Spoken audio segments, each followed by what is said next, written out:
horário, Joel, e começar falando sobre o julgamento que está acontecendo no Supremo Tribunal Federal e que deve definir se Jair Bolsonaro e mais 7 indiciados por uma tentativa de golpe devem se tornar réus nesse processo. Eles fizeram uma pausa agora, estão no horário de almoço, retornam às 14h. Então, a gente vai resumir aqui para o nosso ouvinte o que de mais importante aconteceu um pouco mais cedo, na primeira metade, desse julgamento. Antes, aliás, de começar a sessão lá no STF, na primeira turma do STF, o ex-presidente Jair Bolsonaro conversou com a imprensa e falou sobre esse processo. Eu conversei no dia 2 de novembro com vocês, falei que devíamos continuar buscando a normalidade, sem invadir prédio público, está lá, aberto ao povo. Dia 30 de dezembro fiz uma live falando que o mundo não vai acabar dia 1º, calma, tranquilidade, vamos continuar dentro das 4 linhas. Em dezembro, nomeei os comandantes militares que o Lula pediu para nomear, né? O ministro da Defesa me procurou para ajudar na transição dentro das Forças Armadas. Foi aberto todas as portas para ele. O que o senhor espera hoje, presidente? A gente sempre espera a justiça. Como o senhor está se sentindo? Tô bem, tá? Sempre espera a justiça. Não tem nada se fundamenta nas acusações feitas de forma parcial pela Polícia Federal. Os advogados vão levantar a tese de novo sobre foro. Onde o Lula foi julgado? Primeira instância. Há poucas semanas mudou-se o entendimento de foro, para exatamente eu ficar na primeira turma. Depois questionaram a questão de plenário. E teria que ser, se fosse o plenário, seria plenário. Estão mantendo ainda a primeira turma. E outros casos também, a Débora, a do batom, né? É para ser julgada aqui ou primeira instância? Ela, inclusive, segundo o Poder 360 que eu vi agora, seria ajuizado especial. Nada além disso. Nessa formação atual dos ministros da Corte, o senhor conta com uma unanimidade contrária em termos de Eu voto? vou esperar o placar sair, entende? Esperar o placar sair. Agora, o meu advogado, o do Braga Neto, que eu não converso com ele, né? Que eu não posso conversar, vejo o acompanhamento da imprensa, são advogados experientes, conhecem com profundidade toda a jurisprudência do Supremo Tribunal Federal. Isso vai ser levantado, inclusive estou com delações. A Lava Jato tem quase 200 delações, a minha teve uma, completamente irregular do começo ao fim. Um vai e vem do delator, que estava ali pressionado de prender a esposa e a filha dele. Ou não era? Vocês viram as imagens. Os advogados pediram. Delação premiada tem um início, né? Que você qualifica ali o delator até o final. Os advogados pediram o vídeo, os vídeos das delações. Não chegaram para a gente ainda. Nos deram 15 dias para defender de um processo de mais de 100 mil páginas.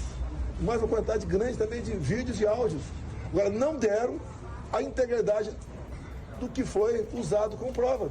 Bom, depois disso, o Bolsonaro foi para o STF e permaneceu ali na primeira fileira, né, bem de frente para os ministros da primeira turma, acompanhando a primeira parte do julgamento do qual ele é, né, uma das partes. A primeira pessoa a falar foi o ministro Alexandre de Moraes, que é o relator do caso, e ele leu o relatório do STF, no qual os ministros aceitaram a denúncia que foi apresentada pela PGR.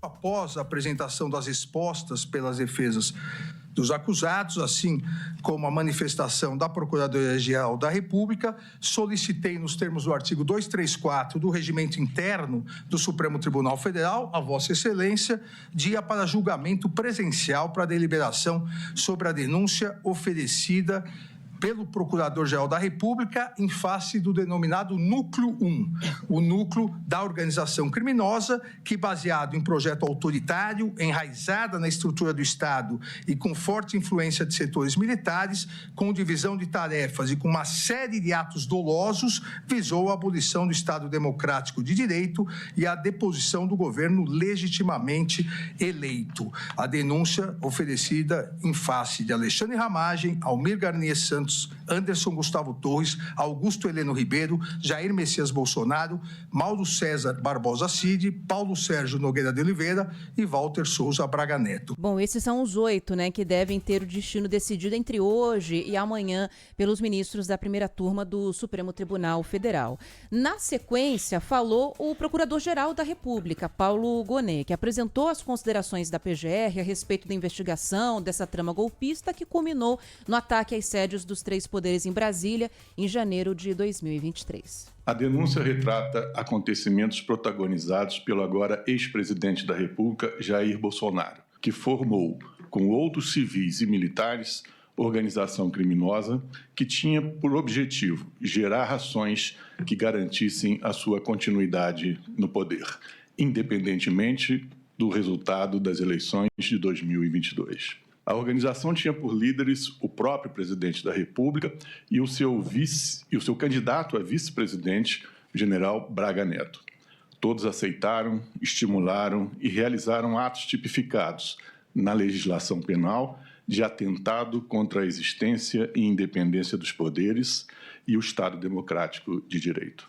Os delitos descritos na denúncia não são de ocorrência instantânea. Eles compõem uma cadeia de acontecimentos articulados para que, por meio da força ou da sua ameaça, o presidente da República, Jair Bolsonaro, não deixasse o poder ou a ele retornasse. Bom, na sequência, começou a fala de cada um dos advogados dos 8 indiciados, né? Cada um teve ali uma média de 15 minutos para apresentar um discurso rebatendo o que foi colocado aí de alegações pela PGR. A gente separou um trecho aqui do Celso Vilardi, que é o advogado do ex-presidente Jair Bolsonaro. Ele criticou a delação do ex-ajudante de ordens de Bolsonaro, Mauro Cid, e afirmou que faltam provas contra o político. Nem o delator que o acusou fez qualquer relação dele com o 8 de janeiro. Não há uma única evidência a esse respeito. O que aconteceu nesse caso? Ele falou, segundo a Polícia Federal, ele mentiu, omitiu e se contradisse. E então, há uma audiência para que ele tivesse oportunidade de se corrigir. Mas aí, com todo respeito, há uma inversão. O Estado trouxe indícios e ele se adequa. Com todo respeito, ministro, é o inverso. Eu entendo a gravidade de tudo o que aconteceu no 8 de janeiro. Mas não é possível que se queira imputar a responsabilidade ao presidente da República ou colocando como líder de uma organização criminosa quando ele não participou dessa questão do 8 de janeiro. Pelo contrário, ele a repudiou. Bom, e agora tem uma pausa para almoço. Daqui a pouco, às 14h, retorna, daqui a meia hora, né? A sessão retorna com a leitura do voto do ministro Alexandre de Moraes. Isso aí. Então nós já vamos a Brasília, acionando um dos grandes e competentes repórteres que nós temos por lá, que é o Caian Messina. O Caian, que além de um grande profissional, é um amigo querido, mas uma pessoa sempre disponível. E hoje, mais do que nunca, há essa necessidade grande da gente seguir no entendimento. Não apenas com a movimentação em Brasília, capital federal, que deve ser a maior possível, mas com aquelas dúvidas de quem acompanha essas questões à distância. Te dou um exemplo. Ficou muito bem explicado nesse material que nós separamos para vocês, com muito carinho, para você ter uma ideia cronológica das coisas. Quem explanou, o que defende e aí por diante.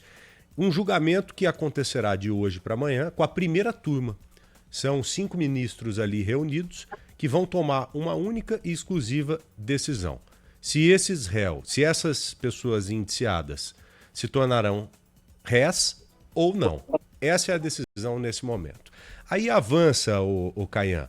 Vamos supor que todos serão tornados réus. Avança para o julgamento de fato. Começa o julgamento de todos os envolvidos aí como réus. O julgamento também será feito separado em turmas ou o julgamento será feito de forma colegiada? Primeira dúvida que eu já coloco para você. Caian Messina, querido, uma ótima tarde, bem-vindo hoje sempre ao Bora Brasil. Oi, Caian. Oi, Joel, um abração para você, um beijo para Ana, para os nossos queridos telespectadores, ouvintes. Antes de mais nada, o Joel, que é repórter raiz, que nem eu, ele vai se reconhecer, ó. A gente fala aqui ao vivo, neste momento, da belíssima, olha aqui, a cadeirinha de praia, ó. Olha lá.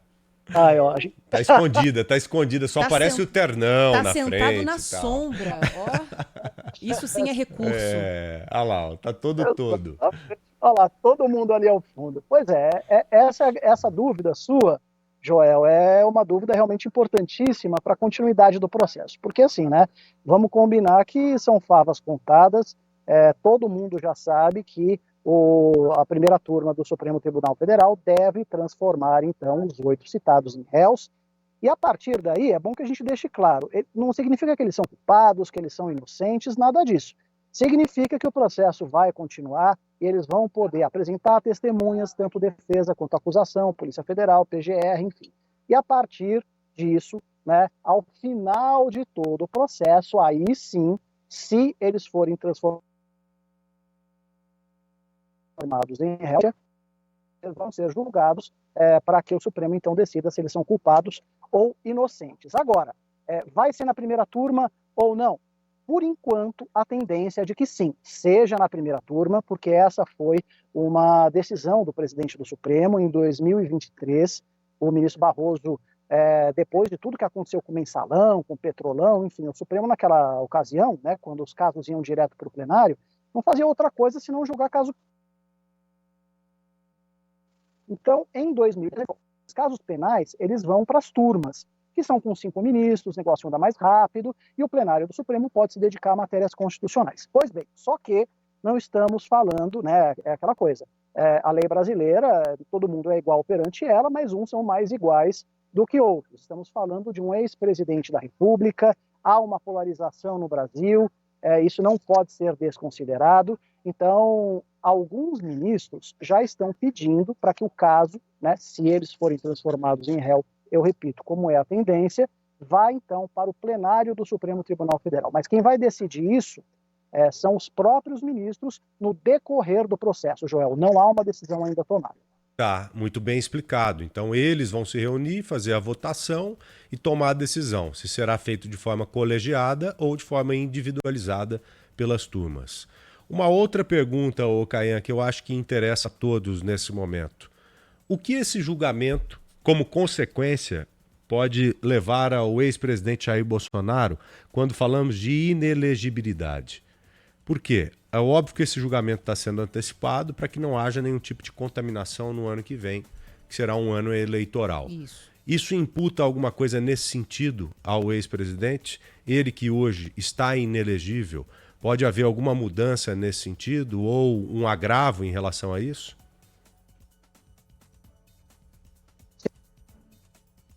Sim, com certeza. Por quê? Porque, primeiro, porque há a possibilidade de prisão, né? A gente não pode afastar totalmente essa possibilidade.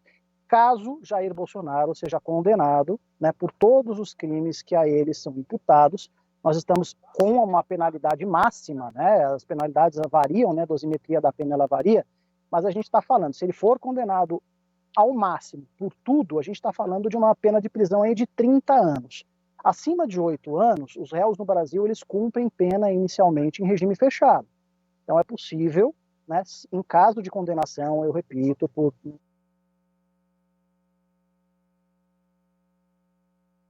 Agora o sinal ficou bem prejudicado, a gente voltou a te ouvir só agora, Caian.